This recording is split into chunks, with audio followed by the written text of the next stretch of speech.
Discipling someone is one of the most challenging aspects of the Christian life. In this daily brief, I'm going to talk about why it is a problem.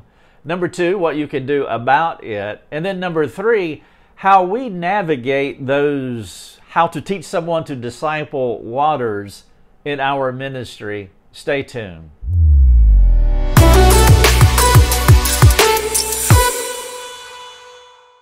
Hello everyone, Rick Thomas here. Thank you for joining me for this video. What we are doing here in our Mastermind program, it is our all-online counseling ministry where we teach people how to do biblical counseling or to do one-on-one discipleship. Our Mastermind program goes well beyond a Bible study. It also goes past a ladies group or a men's group where people gather and the fellowship is good and the study of the Bible is refreshing, and I'm not knocking those contexts. Those contexts are actually fantastic, and we all should be participating in some version of that so that we can continue to grow in our Christian faith. But the issues with a Bible study or a men or ladies group is that the challenges are low.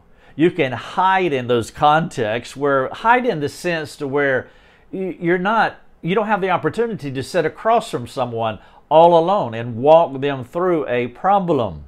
And I think we would prefer to sit in those contexts and learn about the Bible rather than the challenges of doing that with an individual, because admittedly that is hard. We have a leadership development program, our Mastermind program, and this all-online training, it draws out a lot of things from our students. Now, one of the things that it does draw out, because we challenge our students this way, you have to be discipling someone, not after you finish the program, but while you are going through it, because it's like an apprenticeship. You want to gain the knowledge and apply the knowledge at the same time, which is far better training program than gaining the knowledge of 2 years of study or however long it is, and then going out where you're no longer with your peer group, you're no longer with your supervisor, your trainers, and now you're on your own and you're trying to practice what you learned before. We don't do it that way. And so we are teaching, training, supervising, coaching within a peer context, and we're discipling at the same time. Well, as you can imagine, it doesn't matter when you step into the discipleship waters, there are going to be things that are going to come out of you. And one of the most common traits or things that come out of individuals is fear. People are just quite frankly afraid. They are used to sitting in Bible studies. They're used to being in small groups. They're used to sitting in the ladies' Bible study or the men's Bible study, the fellowship group, whatever the context is and whatever the label is. But again, those challenges are low. And so when you are truly sitting in front of someone and they are sharing a problem with you, that does bring a challenge. It takes things up a degree or two. Now, I was one of those fearful people once upon a time when I started counseling or discipling others. You see, it's one thing to go through Bible college. I went through Bible college and got an undergrad in theology. Well, then I went and got a degree in Christian education. Okay, well, that's great, and many of you have done that. Some of you are doing it now.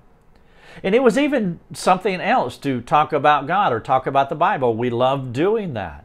And that's what we can do in our Bible studies. Or maybe you can go out with a friend and do some evangelistic work, knock on some doors or go downtown and talk to people about Christ. Those are all activities that we should be doing. But there is another level of our Christian faith where we are all alone and we are sitting with someone and they have a problem and they are asking you for help. Now, the Great Commission is to go out and make disciples, and so the call is on all of our lives to be about the business of disciple making. I remember when I first started doing what I'm actually describing to you, it was many years ago, and there I was sitting in a room across from someone, and I couldn't hide behind my Bible. I could not become invisible in a men's group study. Or I wasn't doing evangelism where I had an advantage where I can just tell them about Christ and I pretty much know what they're going to say and what the questions are. No, this was different. I had a hurting person sitting across from me asking me for an answer, and there was no lag time from his request to what he was expecting me to say to him. I could not say, hey, that's a great question. Let me get back to you, and I'm going to do some research, and then I'll have you a response. No, there was no lag time. He asked the question. I am to give him an answer. It was him. It was me, and that was it. Part of the answer to how you resolve this tension, this fear, this dilemma is that you just have to start doing it. Really, you just have to do it. There's no way for you to become good at anything until you start practicing it. But when you start doing it, that's where the fear comes in. And it can set up camp in your heart. But still yet, you have to start helping someone. Now, in our training program, there is some, what I call crazy good news, is that our students, they do have backup. It's like what I was saying earlier, is that they are doing the study and they do discipleship on our online forums, which is a supervised context where they give advice and give guidance to people who come to us. They're not doing biblical counseling in the formalized sense as most people would understand it, because that's not what we're doing here. But they're giving guidance and they're giving advice. And so at the same time that they are learning, they are practicing what they are learning in a supervised context. It's kind of like they have somebody looking through a one-way glass, watching over their shoulder and whispering in their ear. And so that's what we have in our mastermind program. Now, I don't know who you have in your life that you can talk to, but I do, as far as helping you to become a disciple maker. But I appeal to you, you have to go out and you have to make disciples. If you are a stay-at-home mom, your practice, your practicum is with your children. And I trust that you have a Titus 2 lady that can come alongside you, that you can be talking to, and she's giving you that online care, that supervisory care as you are practicing all along the way. Maybe there's other context in your local church to where you can be doing the work of discipleship and you have those mentoring relationships. Every Timothy needs a Paul speaking into their lives and guiding them along.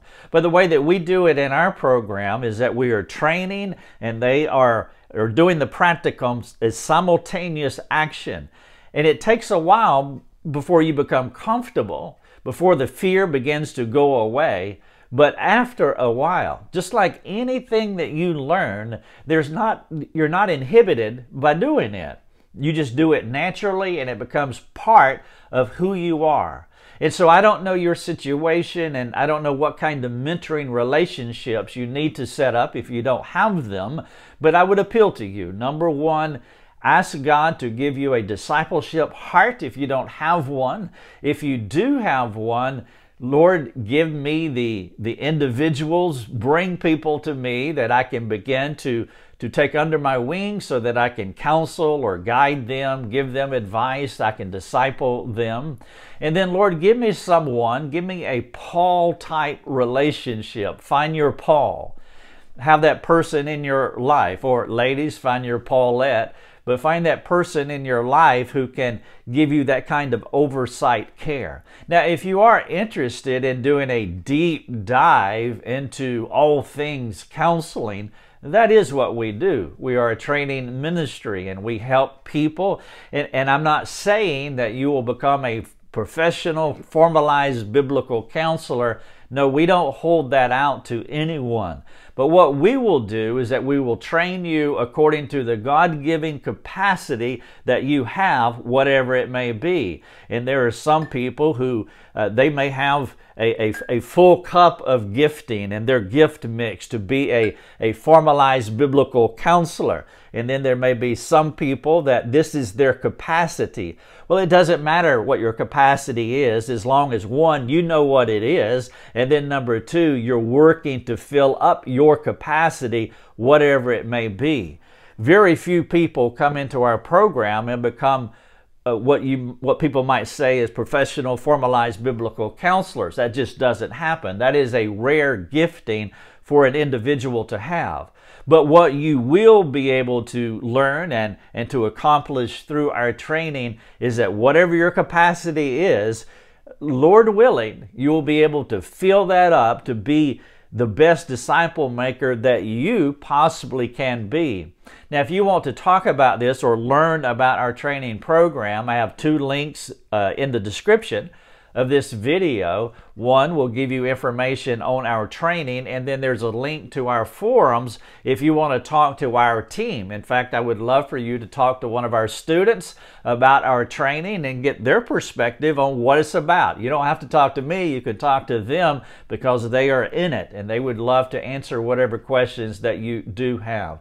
But the main thing is we must be out there doing the work of discipleship, and fear usually is the biggest inhibitor, and we need to work through it. If we can help you, if we can serve you, please let us know. Thank you so much for watching the video.